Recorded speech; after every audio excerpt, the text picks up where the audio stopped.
It's said itself in its own writings, it's not a democracy. We're post-democratic, but it'll take us another generation for that to fade out of our minds, and they'll feed that as long as they need to use that term democracy to fight wars and civilize people over across in the Middle East, stuff like that. And you have hundreds of organizations that were put out in their embryo stage in World War II, that carried on after World War II, and they go on all the time. Sometimes they change their names, but it's all the same outfits, really. You know, when you look at this article here, it's from an organization that's been amalgamating townships into agreements and treaties, which are binding, by the way, bypassing your governments, your state governments, provincial governments, and federal governments, with the permission of them, of course, because they know what's happening. And this one is the ICLEI primer, it's called. It says, "Your town and freedom threatened." This is from someone who's been watching it. And it's good, at least in the US, you have people who watch these things. You don't get so much of that outside. They're too busy running with party politics and nonsense in sports. And this article goes back to August 2009. It says, "Right now, when your town and neighborhood policies are being implemented that will ultimately eliminate your freedoms and destroy your way of life, you need to know what's going on to stop this process. Many town officials are selling us out to global regional government with help from International Council for Local Environmental Initiatives, the ICLEI, also called Local Governments for Sustainability. The ICLEI is used as one of the mechanisms to undo the political recognition of unalienable rights." And that's true. It gives more power to government agencies, and even ones they privatize, which are given really federal authority. It says they use false premise and outright lies of anthropogenic global warming to change our way of life for the worse. It promotes Local Action 21, Local Agenda 21, and other United Nations programs. Why? Because it is a United Nations program. You've been under this since World War II. It says, "Why should you care? Social engineering and behavior modification are some of the true objectives being implemented under the guise of environmental and climate prevention or protection. This is accomplished by exploiting people's desire to maintain a healthy and lasting environment in the name of sustainability." And that's the key. Back with more after these messages.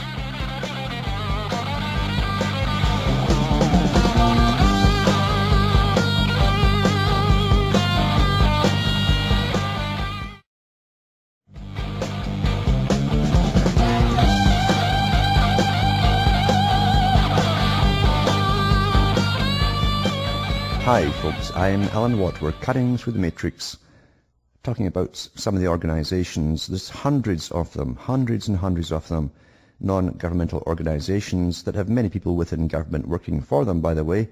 They're allowed to affiliate with these organizations, it seems, as they sell everyone out. But it's really a big agenda authorized on a world level by the world government, really, the ones who really run the planet. All this is going on to train us into accepting it, step by step, and generation by generation. And most folk today who are young, I think, getting all their brainwashing, don't really care or really think much about it. It seems quite natural that we go into a world government and we all start wearing green grasses, skirts and so on, and be all happy living in, I don't know, modern bird's nests or something like that. I don't know how their new cozy habitats will be. How anyway, this article here on this organization, the ICLEI, talks about, and it's about them actually, by someone who's watching them. And I'll give you the links, remember, on cuttingthroughthematrix.com at the end of the show. They talk about how they use social engineering and behavior modification. It says that there's some of the true objectives being implemented under the guise of environmental and climate protection. This is accomplished by exploiting people's desire to maintain a healthy and lasting environment in the name of sustainability. Very big word, that, sustainability. It means so much. It says here's an example of how ICLEI changes behavior, just like another organization called Fostering Sustainable Behavior. There are lots of groups working alongside them, all under the United Nations. And they're responsible for global and regional development. And they have a slideshow here you can look and see for yourself. Policies and programs take control of a representative government and put it into the hands of regional non-elected boards. This allows elected officials to shirk their responsibilities, and it turns us into a Soviet system based on regionalism. It facilitates both communism and fascism. Well, that's exactly what Carl Quigley said. He says, there is a group that exists. He says, I've worked with it for 20 years. He was a historian for it, actually. And Quigley said that we don't care who we work with, communists, fascists, dictators, as long as we get them on board in the same agenda. And he was all for it. But it works through and under the United Nations programs. And it's local Agenda 21. That's Agenda for the 21st Century for Sustainability and bringing you down to absolute poverty. As you all work happily, mind you, we're supposed to be happy to serve the planet and for the future of those with better genes who live much, much better than you at the top, so they're kept in the comforts they're accustomed to. But when you go into the sites, the site itself, they do have, and this is from this organization's own site, this one here, it's Education and Outreach, ICLEI, Local Governments for Sustainability, USA. They've got one in every country. It says Education and Outreach, educating the community members about climate change. See, they bypass the common people. So you educate community leaders, you see. You're on board, oh, I don't know, he's a backhander under the table. Yeah, I'm on board now. That's how it works. And other environmental concerns to a point where it results in behavior change. This is their own website from the United Nations too, by the way. It says behavior change, and it can be challenging.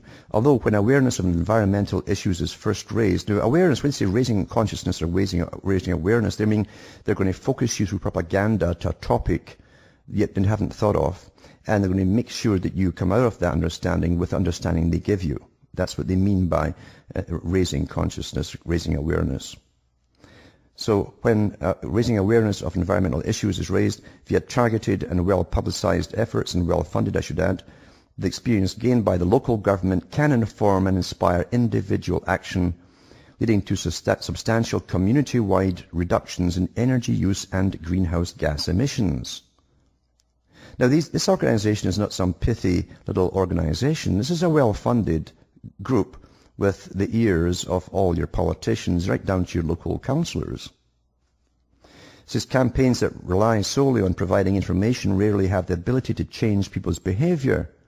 Instead, a successful outreach campaign will focus on understanding not only which actions support the behavior you're trying to promote, but also on the specific factors that influence people to take those actions. Research has identified a set of tools, I love these toolkits, to promote behavior change. So then you're modifying your behavior, so you'll start parroting this stuff in your conversations to your neighbors and stuff. Obtaining commitments, that means legally binding treaties. Using prompts, they actually use prompts like Pavlov's dogs, by the way. Utilizing social norms, designing effective communications, providing incentives, that's the backhanders to the politicians and people who want to get into council, board positions, and removing external barriers. Not all tools need to be utilized in any one campaign, but note that they are most effective when used in combination with each other. Then they tell their members how to get started and how to canvass and get in touch with local people who have positions of power. And it's all through the school system too. They get into teaching as well. It's very much like what they do with Common Purpose in Britain, but it's all under the United Nations flag, basically. And they're into altering your behavior, which isn't hard to do because the behavior you have now was given to you by the culture creation industry that works with these guys.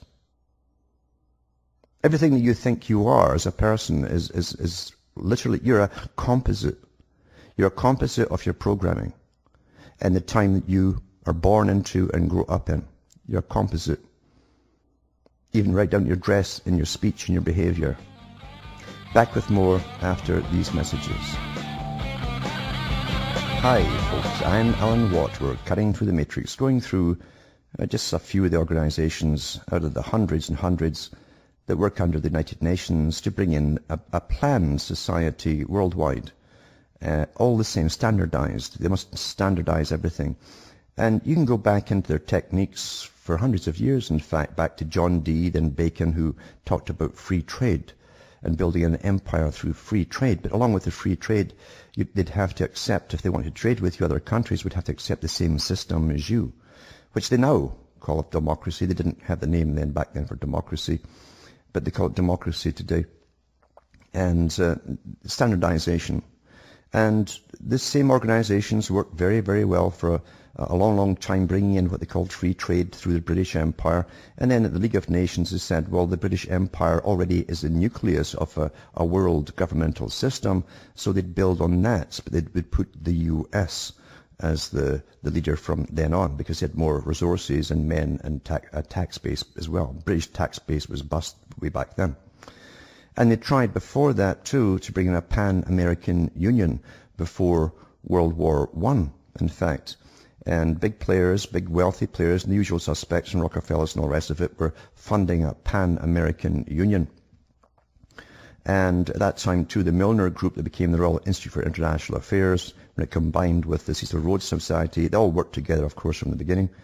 We're trying to do the same thing with Europe, but with Europe they said there are so many different cultures, they need a faster way to bring it in, and voila, you have the Russian Revolution, and then later you had the Bolshevik Revolution to standardize dozens of countries under one and the same system, basically.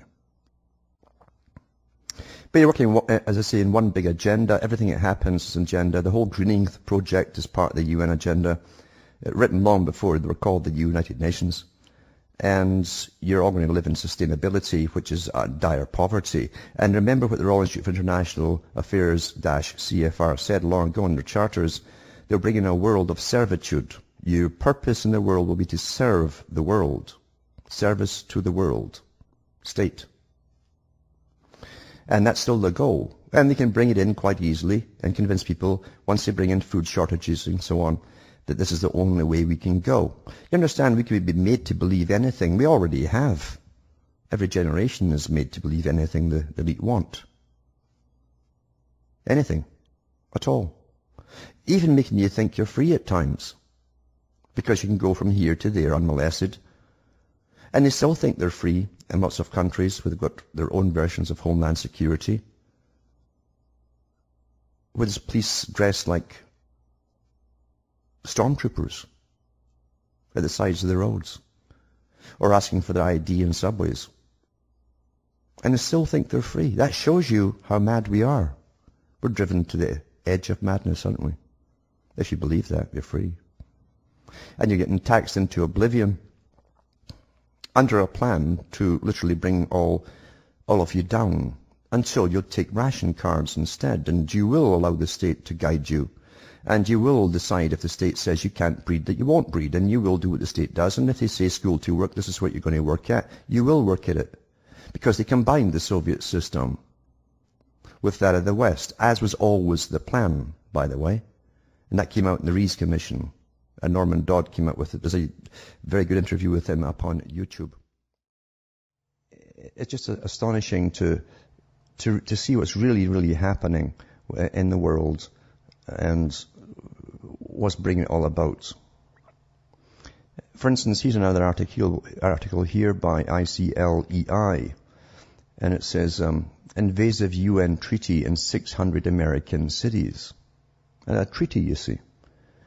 It's bypassed the feds altogether, and it says here, August 9th, 2010, there are over 600 U.S. cities that are members of the ICLEI, the International Council for Local Environmental Initiatives, now known as Local Governments for Sustainability. Did you know that, did you elect any of these guys? No, they're all on the board, so of all your councils. The ICLEI institutes the UN Convention on Biological Diversity Treaty that was withdrawn from a vote on the Senate floor in 1994, so the treaty designed for UN control is being implemented in cities instead. Last week I read an article too about how the international group of mayors are in on this, and that's what they do. They just bypass the national level and go right to the mayor, right to the head of your particular state. And it says, here's a description of the program from ICLI's own website. International goals are our goals and projects promote participatory long-term strategic planning processes that address local sustainability while protecting global common goods. Remember that slogan they taught you years ago? It was everywhere, told people start parroting it themselves. Act local, think global. Remember that one? That's what it was all about. It was all PR departments that came up with that, the United Nations. This approach links local action to international agreed upon goals and targets such as Agenda 21, that's Agenda for the 21st Century.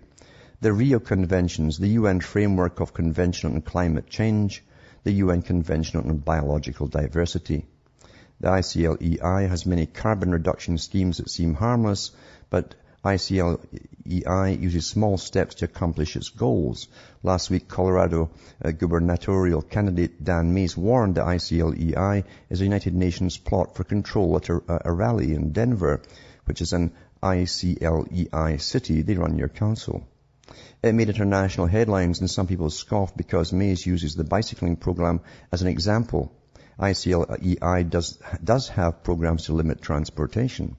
May's opponent in the governor's race is John Hickenlooper. Where'd they get these names? Hickenlooper, the mayor of Denver. And he is a cool mayor. They call it cool mayors. What that means in United Nations terminology is a facet of the ICLEI program used to execute CO2 reduction. He's all for CO reduction, so he's a cool mayor. Hickenlooper is a supporter of CO2 reduction and encourages depopulation as well. So he's right in there, you see. Then it shows you a video from a 350.org climate change rally in Denver less than a year ago, where the NOAA Sciences, that's the National Organization for Oceans and so on, advocate doing whatever we can to reduce the population. And you'll hear the crowd cheering when they say that, to reduce population. The crowd actually cheers. You can get the cattle to do anything. I'm sorry to say it, folks. But I've seen this happen in other countries long before it's hit here. And I've seen what's left of those countries.